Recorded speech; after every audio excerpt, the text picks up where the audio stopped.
मग 4 माणसं रिक्वायर्ड आहे, तिथे 16 माणसं काय करणार आहेत काम करून? 16 माणसाचं बेसिक सॅलरी होईल तर 16,000 प्रमाणे 2.5 लाख रुपये होतात. कशाला वेस्ट करतोय आपण? मशिनरी काढा, त्याची रिपेअर करा आणि करा काम. आणि एसआय तुम्हाला फेरी मारा. तुम्हाला आम्ही मागे सांगितलं 4 वर्ष प्रशासन होतं, तुम्ही सांगताय मशीन चालू आहे, लाईट नाही, ही उत्तर देऊ नका. तुम्हाला कोणी थांबवलं का? रिपोर्ट देण्यापासून थांबवलं का? राणे साहेबांनी जे बंद होते तुम्हाला रिपोर्ट देण्यापासून थांबवलं होतं का? आम्ही दिलेला आहे, त्याच्यानंतर रिपोर्ट दिलेला आहे, दाखवा सभागृहाला अधिकार. आम्हाला म्हणायचं आहे सदस्य म्हणून प्रत्येक वेळी अशी उत्तर देता तुम्ही की रिपोर्ट दिला, आम्ही केलं, स्वखर्चाने केलं. त्याच्यात ठेकेदाराला म्हटलंय ना तिथे इंजिनियर हवा किंवा तांत्रिक माणूस हवा. मग तांत्रिक माणूस असताना बिघाड झाला मशीन मध्ये. मशीन लाईट मुळे बंद झाली नाही. अजूनही आमच्याकडे फोटो आहे, त्याच्यात पुरा कचरा जाम झाला. त्यांना सभापती महोदयाने तुम्ही उगाच खोटं सांगू नका की लाईटचा प्रॉब्लेम आहे. तिथे मशीन सभापती महोदय उघडून बघा, मशीन मध्ये कचरा जाम आहे आणि स्टीलच्या मशीन हे खराब झालं नाही. पूर्ण स्टील बॉडी मशीन आहे. मशीन चांगले आहे, शार्प त्याचे तिथल्या तिथे सगळ्यांना माहिती आहे की खाऱ्या हवाला स्टील काही खराब होत नाही. तुम्ही तिकडचा रिपोर्ट दिला असेल तर तो सभागृहात सादर करावा आणि सांगावं की असा असा रिपोर्ट दिला आहे. तोंडी रिपोर्ट देऊ नका, आम्हाला पण द्यावे लागतात लेखी. उगाच पैसे उपलब्ध झालं नका, त्याच्यापेक्षा दुसरी उपाययोजना शोधवा आणि त्याच्यावर काहीतरी दुसरी निविदा काढा. उगाच 16 माणसं ठेवून तिथे 2.5 3 लाख महिन्याला आपण वेस्ट करतोय. तो सामान्य जनतेसाठी ही बाब बाहेर पडली तर यापुढे लोक ओला कचरा सुद्धा कचरा पण वेगळा करणार नाही. मानवडची जनता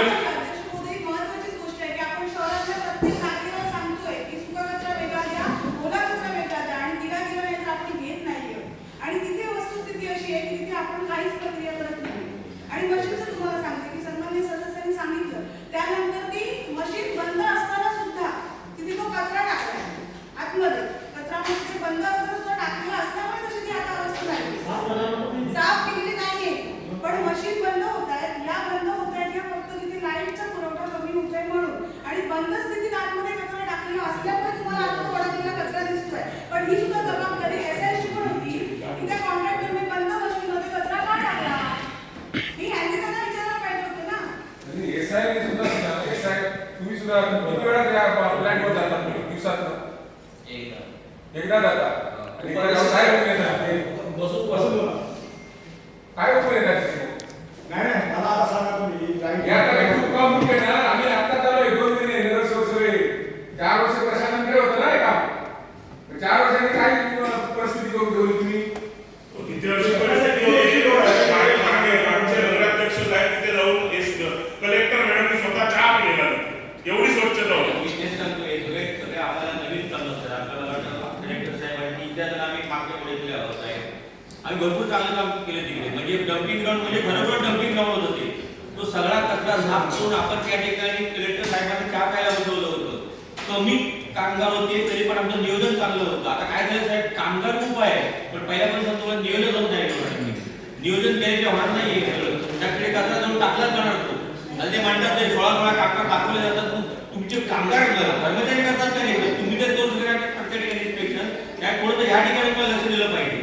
हे आता सांगतात तो टाकणार तो करणार, मग ह्यांची गरज काय मला सांगा तुम्ही. साईड इन्स्पेक्टर म्हणून ज्याला आपण बसवतो तो टेक्निकली आहे ना. कारण सगळ्यांनी फक्त नगरसेवकांना आणि नगराध्यक्षांना फक्त विचारायचं कशाचं काय झालं. आता तुम्हाला आम्ही मिळालो आहे. 4 वर्ष कोण नव्हतं. आता प्रत्येकाला काय, प्रत्येकाची जबाबदारी काय आहे, लोकप्रतिनिधी आपलं काम करणार ते हक्काने आम्हाला सांगतात ना ते. त्याच्यामुळे साहेब तुमच्याकडे कोण येणार नाही. प्रत्येक गोष्ट साईड इन्स्पेक्टर विचारणार नाही. प्रत्येक कर्मचाऱ्यांना आपले बाहेरचे लोक प्रत्येक नगरसेवकांना विचारतात त्या गोष्टी. सगळं चांगलं करून दिलं होतं साहेब. सगळे चांगले केले होते. सगळ्या सभागृहातच बसून सगळ्यांनी ठरवून सगळी अपडेट व्यवस्था केली होती. 4 वर्ष सगळ्या बट्ट्यामुळे झाला ना. आम्ही 2 वर्ष पेपरातून ओढून ते गिरगे साहेब नावाचे आमच्याकडे चांगले शिव येऊन गेले. त्यांनी सगळं ते सगळं केलेलं आहे. आमच्या इंजिनियर साहेब आमदार साहेबांनी मध्यंतरी एक दुरुस्त करून दिली होती, ती पण बंद पाडली. हरितचं साहेब सर्टिफिकेट मिळालं होतं, ते मगाशी आम्हाला ना 15 वर्ष म्हणाले की आपल्याला खतापासून उत्पन्न किती होतं, तर उत्पन्न मिळत होतं आणि चांगलं खत म्हणून आम्हाला हरितचं सर्टिफिकेट लावलं आहे बघा तिकडे. जो मच्छी मार्केटमधला कचरा होता त्याच्याबद्दल सगळं कचऱ्याच्या तिकडे कंपोस्ट केली जात होती, विकली जात होती. साहेब हा फक्त खर्च नाही ना, आपलं उत्पन्न पण आहे ना, ते उत्पन्न पण बुडलेलं आहे ना याच्यामुळे. साहेब तुम्हाला परत सांगतो, तुमचं नियोजन होत नाहीये, कर्मचारी खूप दिसत आपल्याला, व्यवस्थित होत नाहीये, त्याच्यावर लक्ष ठेवले पाहिजे. अध्यक्ष महोदय, मला आता हे लाईटचा विषय सांगितला ना, मशिनरी किती एचपीचे आहेत आणि आपला लोड सँक्शन लोड किती एचपीचे आहे याचं हे सांगावं. त्यांनी आता लाईटचा विषय सांगितला ना, टेक्निकल विषय बोलतात, किती एचपीचा लोड आहे तिथे सँक्शन आपलं माहिती नाही म्हणजे लाईटचा प्रॉब्लेम आहे म्हणजे सांगा तुम्ही. लोडचं आहे. लोडचा प्रॉब्लेम आहे का कुठे लोडचा प्रॉब्लेम नाही आहे. मोठा प्रॉब्लेम आहे लाईटचा विषय 1200 करून झाला. मी त्याच्याने बोलतो आहे. तुम्ही लाईटचा विषय बोलला कशाला लाईट काढतात? हा? लाईटचा प्रॉब्लेम आहे कसा बोलला तुम्ही? किती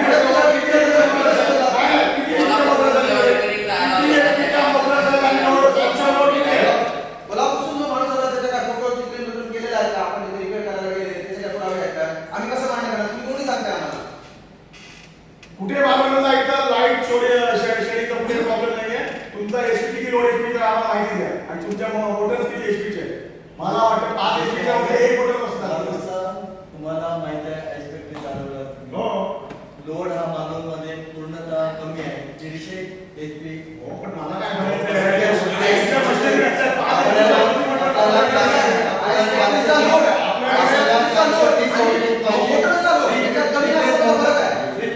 चालवायला 420 व्होल्टेज पाहिजे मिनिमम 400 तरी पाहिजे तरच रिपेअर मोटर आहे. सिंगल बेड मोटर आहे. सिंगल बेड मोटर आहे. मशीन सिंगल बेड आहे. सिंगल मोटर आहे. बघून आले ते मशिनरी म्हणून सांगतोय. म्हणून त्याला विचारलं किती सँक्शन लोड आहे आणि किती मोटरचा तुम्हाला लोड आहे तिकडे आम्हाला सांगायचं. लाईटचं वर तुम्ही ढकलू नका. त्या मोटर तुम्ही जाम केलेले आहे. साफ केलेले मोटर. दोन वेळा केलं. मशीन टाकलं तसं कचरा गेला बंद म्हणून चाललंय ना सगळं.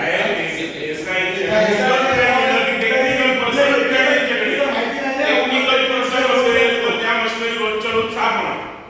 ते कामगारांना सांगून विचारायला काय करणार आहे टेक्निकल गोष्टी. ते बंद झालं, कचरा रेडी झालं, 6 वाजता बंद केलं की मशीन धुत नाहीत, काय नाही काय नाही. वाहनांचं पण तसंच आहे. आपल्या वाहनांचं भूत नाहीये ते गाडी कापून द्यावं लागणार 2 वर्ष. आता तो पुढचा विषय आहे येणार आहे तो विषय चांगला. त्याच्यामुळे त्याच्यावर योग्य तो त्यांनी रिपोर्ट ठेवावा आणि नंतर त्याचं काम करावं. उगाच प्रशासनाचे म्हणजे आपल्याकडे येणार पण उगाच फुकट घालवूया नको. 3-4 लाख रुपये सध्या स्थितीला काही नसताना 3-4 लाखाचं टेंडर काढणं ह्याच्यात काय बरोबर नाही आहे.